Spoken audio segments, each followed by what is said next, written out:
Exodus chapter 16. They set out from Elim, and all the congregation of the people of Israel came to the wilderness of Sin, which is between Elim and Sinai, on the 15th day of the second month, after they had departed from the land of Egypt. And the whole congregation of the people of Israel grumbled against Moses and Aaron in the wilderness. And the people of Israel said to them, "Would that we had died by the hand of the Lord in the land of Egypt, when we sat by the meat pots and ate bread to the full. For you have brought us out into this wilderness to kill this whole assembly with hunger." Then the Lord said to Moses, "Behold, I am about to rain bread from heaven for you, and the people shall go out and gather a day's portion every day, that I may test them, whether they will walk in my law or not. On the sixth day, when they prepare what they bring in, it will be twice as much as they gather daily." So Moses and Aaron said to all the people of Israel, "At evening you shall know that it was the Lord who brought you out of the land of Egypt, and in the morning you shall see the glory of the Lord, because he has heard your grumbling against the Lord. For what are we, that you grumble against us?" And Moses said, "When the Lord gives you in the evening meat to eat, and in the morning bread to the full, because the Lord has heard your grumbling that you grumble against them, what are we? Your grumbling is not against us, but against the Lord." Then Moses said to Aaron, "Say to the whole congregation of the people of Israel, 'Come near before the Lord, for he has heard your grumbling.'" And as soon as Aaron spoke to the whole congregation of the people of Israel, they looked toward the wilderness, and behold, the glory of the Lord appeared in the cloud. And the Lord said to Moses, "I have heard the grumbling of the people of Israel. Say to them, at twilight you shall eat meat, and in the morning you shall be filled with bread. Then you shall know that I am the Lord your God." In the evening quail came up and covered the camp, and in the morning dew lay around the camp. And when the dew had gone up, there was on the face of the wilderness a fine flake-like thing, fine as frost on the ground. When the people of Israel saw it, they said to one another, "What is it?" And they did not know what it was. And Moses said to them, "It is the bread that the Lord has given you to eat. This is what the Lord has commanded. Gather of it, each one of you, as much as he can eat. You shall eat. You shall each take an omer, according to the number of persons that each of you has in his tent." And the people of Israel did so. They gathered, some more, some less. But when they measured it with an omer, whoever gathered much had nothing left over, and whoever gathered little had no lack. Each of them gathered as much as he could eat. And Moses said to them, "Let no one leave any of it over till the morning." But they did not listen to Moses. Some left part of it till the morning, and it bred worms and stank. And Moses was angry with them. Morning by morning they gathered it, each as much as he could eat. But when the sun grew hot, it melted.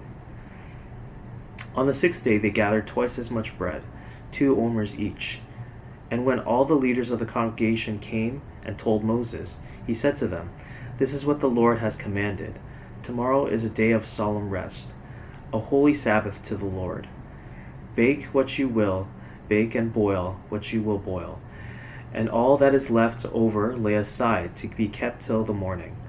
So they laid it aside till the morning, as Moses commanded them, and it did not stink, and there were no worms in it. Moses said, "Eat it today, for today is a Sabbath to the Lord. Today you will not find it in the field.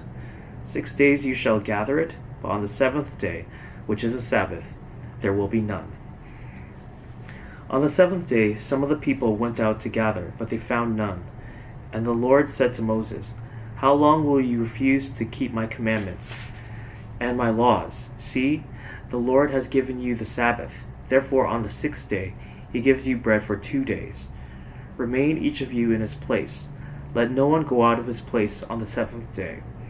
So the people rested on the 7th day. Now the house of Israel called its name manna. It was like coriander seed white, and the taste of it was like wafers made with honey.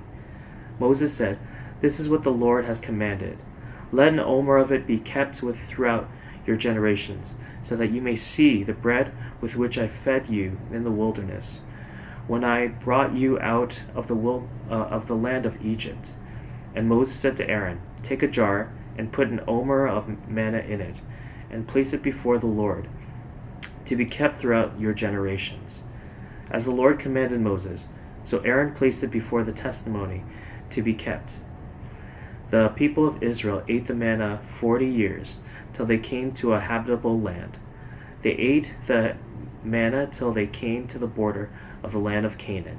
An omer is the 10th part of an ephah. Chapter 17. All the congregation of the people of Israel moved on from the wilderness of Sin by stages, according to the commandment of the Lord, and camped at Rephidim. But there was no water for the people to drink. Therefore the people quarreled with Moses, and said, "Give us water to drink." And Moses said to them, "Why do you quarrel with me? Why do you test the Lord?" But the people thirsted there for water. And the people grumbled against Moses, and said, "Why did you bring us up out of Egypt to kill us and our children and our livestock with thirst?" So Moses cried to the Lord, "What shall I do with this people? They are almost ready to stone me." And the Lord said to Moses, "Pass on before the people, taking with you some of the elders of Israel, and take in your hand the staff with which you struck the Nile, and go. Behold, I will stand before you, and there on the rock at Horeb, and you shall strike the rock, and water shall come out of it, and the people will drink." And Moses did so in the sight of the elders of Israel, and he called the name of the place Massah and Meribah, because of the quarreling of the people of Israel, and because they tested the Lord by saying, "Is the Lord among us or not?" Then Amalek came and fought with Israel at Rephidim. So Moses said to Joshua, "Choose for us men, and go out and fight with Amalek. Tomorrow I will stand on the top of the hill with the staff of God in my hand." So Joshua did as Moses told him, and fought with Amalek, while Moses, Aaron, and Hur went up to the top of the hill. Whenever Moses held up his hand, Israel prevailed, and whenever he lowered his hand, Amalek prevailed.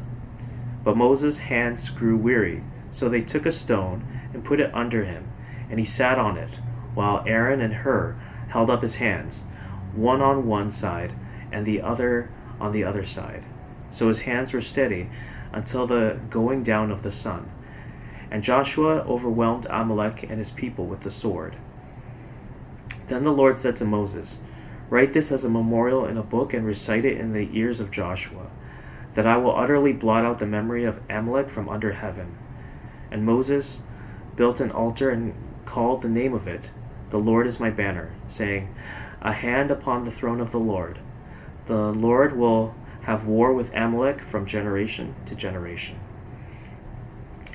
Chapter 18. Jethro, the priest of Midian, Moses' father-in-law, heard of all that God had done for Moses and for Israel his people, how the Lord had brought Israel out of Egypt. Now Jethro, Moses' father-in-law, had taken Zipporah, Moses' wife, after he had sent her home, along with her 2 sons. The name of the one was Gershom, for he said, "I have been a sojourner in a foreign land," and the name of the other Eleazar, for he said, "The God of my father was my help, and delivered me from the sword of Pharaoh." Jethro, Moses' father-in-law, came with his sons and his wife to Moses in the wilderness, where he was encamped at the mountain of God. And when he sent word to Moses, "I, your father-in-law Jethro, am coming to you with your wife and her 2 sons with her," Moses went out to meet his father-in-law and bowed down and kissed him. And they asked each other of their welfare and went into the tent. Then Moses told his father-in-law all that the Lord had done to Pharaoh and to the Egyptians for Israel's sake, all the hardship that had come upon them in the way, and how the Lord had delivered them. And Jethro rejoiced for all the good that the Lord had done to Israel. in that he had delivered them out of the hand of the Egyptians. Jethro said, "Blessed be the Lord, who has delivered you out of the hand of the Egyptians, and out of the hand of Pharaoh, and has delivered the people from under the hand of the Egyptians. Now I know that the Lord is greater than all gods, because in this affair they dealt arrogantly with the people." And Jethro, Moses' father-in-law, brought a burnt offering and sacrifices to God. And Aaron came with all the elders of Israel to eat bread with Moses' father-in-law before God. The next day Moses sat to judge the people, and the people stood around Moses from morning till evening. When Moses' father-in-law saw all that he was doing for the people, he said, "What is this that you are doing for the people? Why do you sit alone, and all the people stand around you from morning till evening?" And Moses said to his father-in-law, "Because the people come to me to inquire of God. When they have a dispute, they come to me, and I decide between one person and another. And I make them know the statutes of God and his laws." Moses' father-in-law said to him, What you are doing is not good. You and the people with you will certainly wear yourselves out, for the thing is too heavy for you. You are not able to do it alone. Now obey my voice. I will give you advice, and God be with you. You shall represent the people before God and bring their cases to God, and you shall warn them about the statutes and the laws, and make them know the way in which they must walk and what they must do. Moreover, look for able men from all the people, men who fear God, who are trustworthy and hate a bribe. And place such men over the people as chiefs of thousands, of hundreds, of fifties, and of tens. And let them judge the people at all times. Every great matter they shall bring to you, but any small matter they shall decide themselves. So it will be easier for you, and they will bear the burden with you. If you do this, God will direct you. You will be able to endure, and all this people also will go to their place in peace. So Moses listened to the voice of his father-in-law and did all that he had said. Moses chose able-bodied men out of all Israel and made them heads over the people, chiefs of thousands, of hundreds, of fifties, and of tens. And they judged the people at all times. Any hard case they brought to Moses, but any small matter they decided themselves. Then Moses let his father-in-law depart, and he went away to his own country.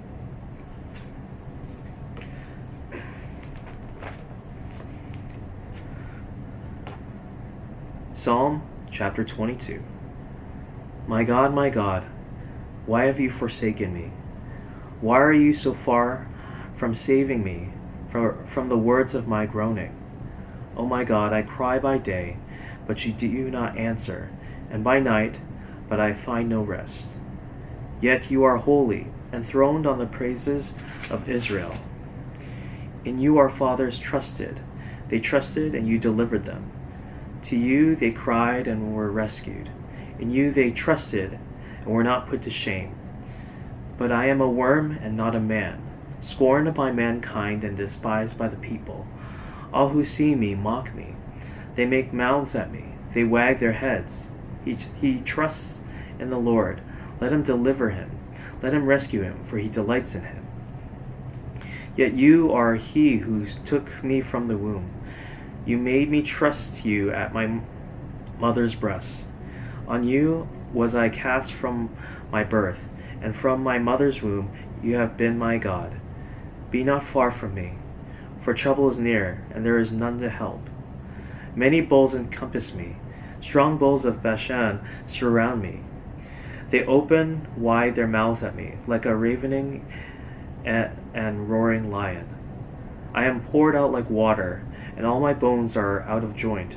My heart is like wax. It is melted within my breast. My strength is dried up like a potsherd, and my tongue sticks to my jaws. You lay me in the dust of death. For dogs encompass me. A company of evildoers encircles me. They have pierced my hands and feet. I can count all my bones. They stare and gloat over me. They divide my garments among them, and for my clothing they cast lots. But you, O Lord, do not be far off. O you, my help, come quickly to my aid. Deliver my soul from the sword, my precious life from the power of the dog. Save me from the mouth of the lion. You have rescued me from the horns of the wild oxen. I will tell of your name to my brothers. In the midst of the congregation, I will praise you. You who fear the Lord, praise him. All you offspring of Jacob, glorify him, and stand in awe of him, all you offspring of Israel. For he has not despised or abhorred the affliction of the afflicted, and he has not hidden his face from him, but has heard him when he cried to him. From you comes my praise in the great congregation. My vows I will perform before those who fear him. The afflicted shall eat and be satisfied. Those who seek him shall praise the Lord. May your hearts live forever. All the ends of the earth shall remember and turn to the Lord, and all the families of the nations shall worship before you. For kingship belongs to the Lord, and he rules over the nations. All the prosperous of the earth eat and worship. Before him shall bow all who go down to the dust, even the one who could not keep himself alive. Posterity shall serve him. It shall be told of the Lord to the coming generation. They shall come and proclaim his righteousness to a people yet unborn, that he has done it.